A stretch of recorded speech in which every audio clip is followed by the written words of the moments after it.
accepting Mr. Shah. All right.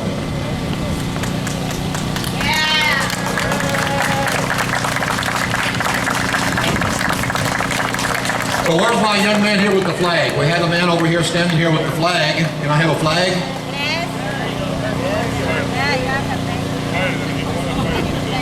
Another flag. Bunch of flags. In the United States of America, it's okay to burn the flag, huh? We burn the Quran, we get thrown in jail, don't we? For inciting a riot. Man, oh man, that'd be terrible. We wouldn't want to shake up anybody, cause any trouble, would we? Because if we could keep everything really, really calm and pleasant, you know, then tonight we can go out to the restaurant and we can go to the movies. We can turn the television off. We can forget about everything that's going on. Forget about all the people who have been killed and murdered. Talked to a man the other day. Lives right down the street from me, Coptic Christian. He said, my brother used to work for the police. Just for you work for you guys, except not here. So my brother was a cop in Egypt. And one day the Muslim just broke in there, cut his head off. So what do you think's worse, burn the Quran or cutting somebody's head off? You know, the United States of America used to be a place that stood for justice. We used to stand for righteousness. We used to stand for truth. I left the United States of America 30 years ago. I was a missionary. You know what's wrong with y'all? You never lived anyplace else. You grew up here. You were born here. You take our Constitution, not our government. That's a disaster. Well, I'd like to repeat again what Thomas Jefferson said. Thomas Jefferson said that the people have two enemies, criminals and government. Y'all know that. At least y'all know about the first one. Thomas Jefferson said the people have two enemies, criminals and government. So let's tie the second down with the chains of the Constitution, so the second does not become the legalized version of the first. That's where we're going. I lived outside the United States for 30 years. I've been to Egypt twice, been to Africa twice, and all over the world. The best place in the world is the United States of America. And we have no plans of letting anyone change that. You know what makes the United States of America the best place in the world? A couple of different things. Winston Churchill came to America. If I remember correctly, I believe Winston Churchill's father was English and mother was an American. Winston Churchill came to America and said, I'm looking for the greatness of America. I'm looking for what makes America great, Winston Churchill said. He said, I looked around in the great institutions of learning. Nothing wrong with education, but education has become a god. And Billy Graham said, the American dream has become America's god. Winston Churchill looked all over the place. He looked in the factories. He looked in the educational institutions. He said, I did not find the greatness of America. Then he went to the churches. He said, the churches, in the faith of the people, in Christianity, in the Bible, in forgiveness, in redemption. He said, there's the greatness of America. He said, there's the greatness of America. You know what makes America great? Our faith in God. Our trust in God. You know what makes America great? The First Amendment, the Second Amendment. I'd like to read that to you. Most of it should know it.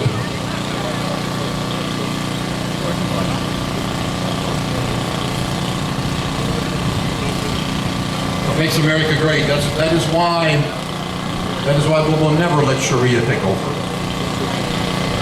The First Amendment says the Constitution, the Congress shall make no law respecting an establishment of religion. Our president already broke that. He says he sees it as his personal duty to stamp out any false concepts of Islam. When we were going to burn the Quran on September the 11th, he spoke out against it. But the building of the mosque near ground zero is, of course, okay.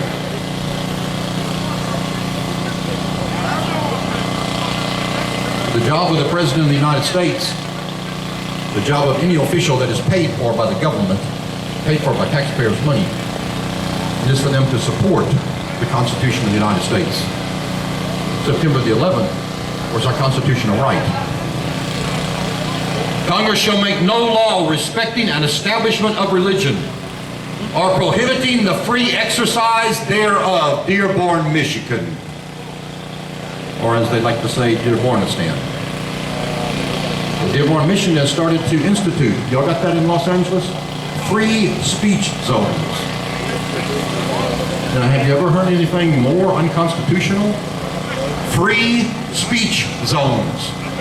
Or let's give it a really nice name and call it a peace bond. Sounds good, doesn't it? Like hate preachers. Sounds good. Just label things so that we can nullify their effect and we don't have to listen to them. Let's put a label on them. Let's call something bad good and good bad. Let's call it a peace bond. Sounds good, doesn't it? All it amounts to is to pay for your right to speak your mind. And see, freedom of speech is only good when it allows you to say what other people don't like. See, freedom of speech is no good if I'm only going to say what you like, what you agree with, what you think is good. We do not need freedom of speech. We only need freedom of speech when I can say things that makes you mad, irritated, upset, because it causes you to think. It causes you to reevaluate. Because we have slid. We have slid. We are no longer the brave and the free. We are the scared and the hiding.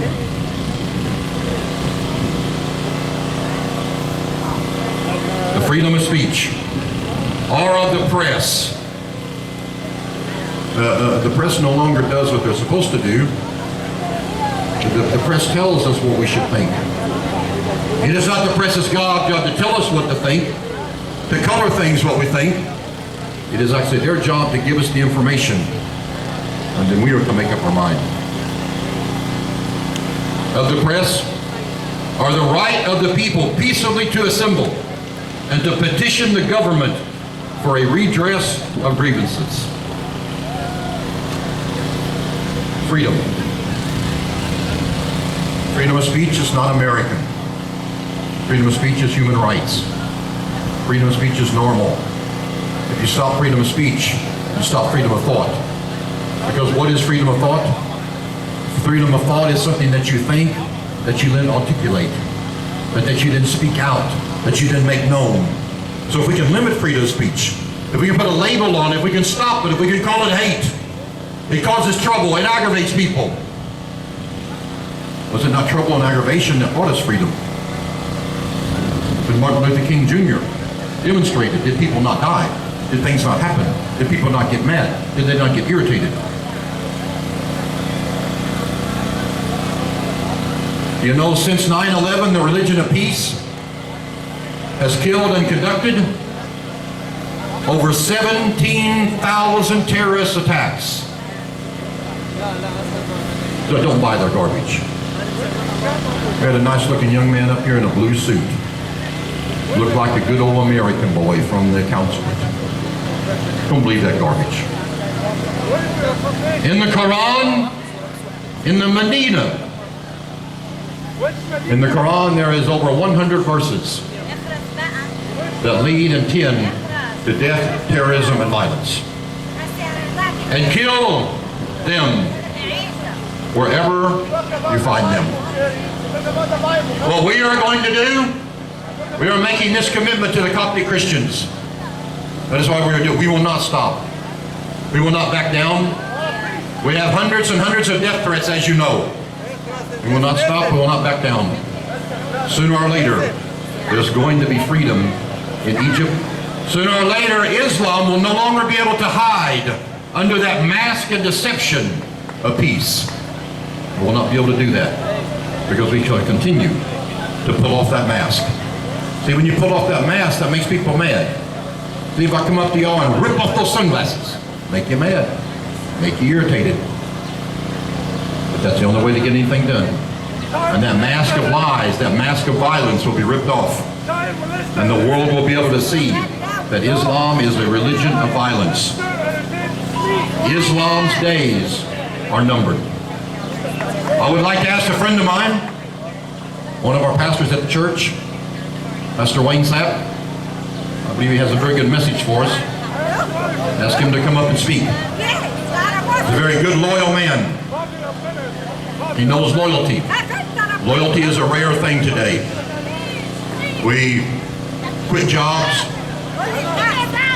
get rid of partners. Loyalty is rare today. He is a loyal, faithful person who I believe has a very good word for us. Thank you.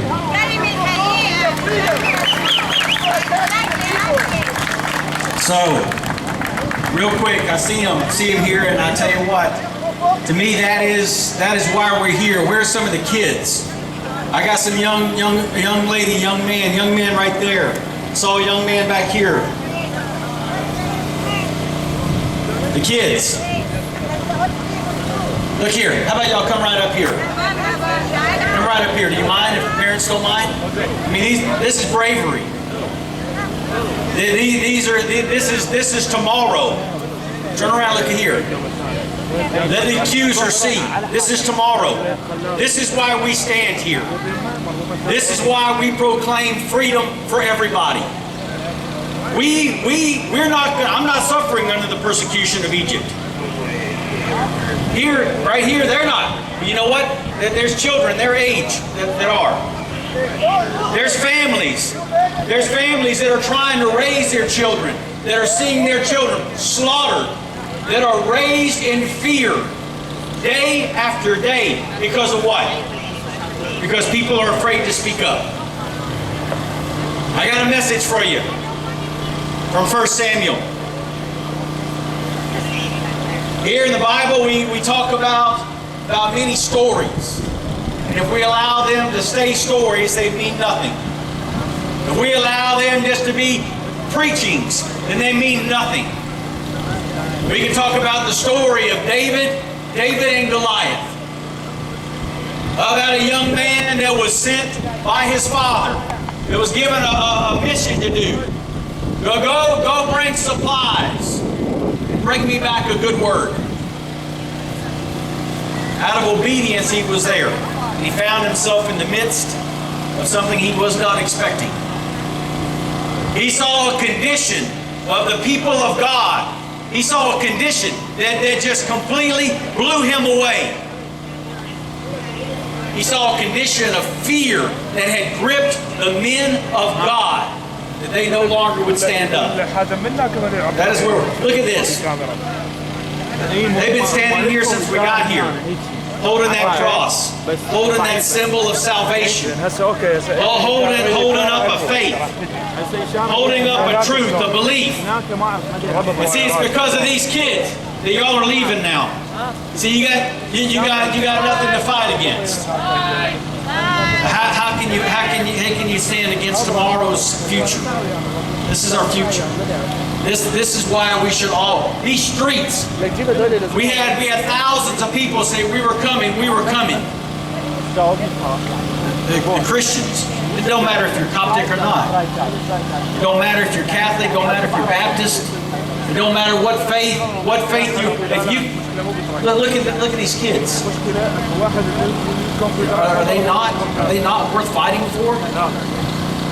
Are kids just like them? Are they not worth speaking out for? Are they not? Is their life not worth that? We have to. The Bible says, "Woe to he that will not go out and preach the good news." Woe. Are their lives? Are the Egyptian children, are their lives not worth it? Those families, are their lives not worth it because we can turn off the television and not have to look at it? Does that make it not worth it? David went to the battlefield. He saw how fear had gripped the men of God. He saw as the one standing up, speaking out. putting that fear into the men of God. He says, what is this? Well, why are we hiding? Why are we backing down? Why are we not standing up to this threat? Why are we not standing up at all? As men, as these counter-protesters were here yelling against us, trying to say how wrong we are. How dare we speak out for freedom? How dare we speak out for equal rights? How dare we? And we got to remember what David said. Can't I even speak? As his own brother raised up against him, he said, can't I even speak? We have to, as a Christian nation, as the United States of America, we must remember that power of speech. We must remember the power that God has given us with our words. And right now, as America is still the only true nation with freedom of speech, we must utilize that. Speak out for freedom for those that don't have it. Speak out for equal rights for those that don't have it. Speak out for liberty, for justice, where there is none. But we must fight for that right to speak. Can't I even speak? We're going to continue to do just that. Well, we're going to preach. We're going to go around the country. We're going to bring this before the UN. We're going to continue to speak until something is done. But we cannot allow that fear. Just like as it's already been brought up, it's been used against us over and over again. If you burn the Quran, a riot might break out. Something might happen. Living in fear of what might happen if we stand up. What might happen if we speak out. We cannot no longer live in that kind of a fear, that kind of being pushed down, told to sit down, be quiet, just let things run their course. We can no longer live like that. We have to, as I would like to say, as just humans, as people living amongst one another, that we'd have at least the decency, we'd at least have the good nature to say, what about their life? What about her life? Or well, she's holding a cross. What if I don't believe in that Jesus? What if I don't believe in the Jesus that was crucified, resurrected for my salvation? What if I don't believe in that? Should she be persecuted because of that? Where are we going to start standing up and speaking out for that? Trust me, all of us here, we're all one generation. The threat that we're talking about, we're speaking about, it's not going to affect us. We can be quiet, go home, live the rest of our life, and really not feel the impact of it. We can close our eyes to this fear and this threat, and it won't bother us. You know what? They're going to pay the price. They're going to pay the price because here, if we continue to cower down, if we continue to find a rock to hide behind, if we can continue to be silent and pushed to the side, what goes on in Egypt, what goes on in Saudi Arabia, we're going to find it on our own soil. Why are we speaking out? For human rights, for freedom from oppression, from persecution there in Egypt. Because if we don't fight for them there, well, one day that fight is going to be right here on our own soil. It'll be right here in our own backyard. It will be our children that will be killed in the streets, taken from our homes. This is our fight. This is our time to stand up, to speak out, to fight, to be able to speak out, to be able to say that this is wrong. Well, what's going on in Egypt? This is wrong. What's going on in Saudi Arabia? This is wrong. Can't I even speak? As we take this fight to the UN, as we take this fight to the President of the United States, they stop trying to make friends with the countries that are trying to kill us. Cannot make friends with the snake. You can feed him. You can feed him and you can feed him ever so long, but still one day he's going to bite you. Do not think that because you will feed him, he won't bite you. He will bite you. Or we're going to have to start standing up as Christians. Instead of using our differences to separate us. Where you're Egyptian, I'm American. You're Catholic, I'm non-denominational. You're this, I'm that. You're old, I'm young. You're young, I'm old. You're white, I'm black. Whatever the difference. Instead of using our differences to separate, let us use our one common denominator, Jesus Christ, to unite us. Let that common thread be decency. Let that unite us. Let the fact that it's time for us to stand up for something that is right, true, pure, let that unite us. These streets should be filled with thousands of people. Out there, the people driving by, they should park their car, put it on the sidewalk, and come stand here because this is what is right. Can't we even speak? Here in America, we still have that right. Here in America, we have that right, and we're going to use it to the fullest of its potential. Because as soon as we stop using it, as soon as we stop speaking life, that's what we're doing today. We're speaking life over Egypt. We're speaking life over the government of Egypt. You know what we're also speaking? Because that's what the Bible says. It says the tongue. There's power in the tongue. For life or death. Those that love it shall eat its fruit. We're speaking life over people. Life over families. Life over children. Speaking life over the Egyptians. We're speaking death over radical Islam. We're speaking death over that Muslim brotherhood that wants to take life. That's what we're speaking. And we speak it long enough, with enough passion, we speak it in unity, we're going to see that life come where life needs to be. And we're going to see that the destructive force of Islam, we're going to see it die. Thank you.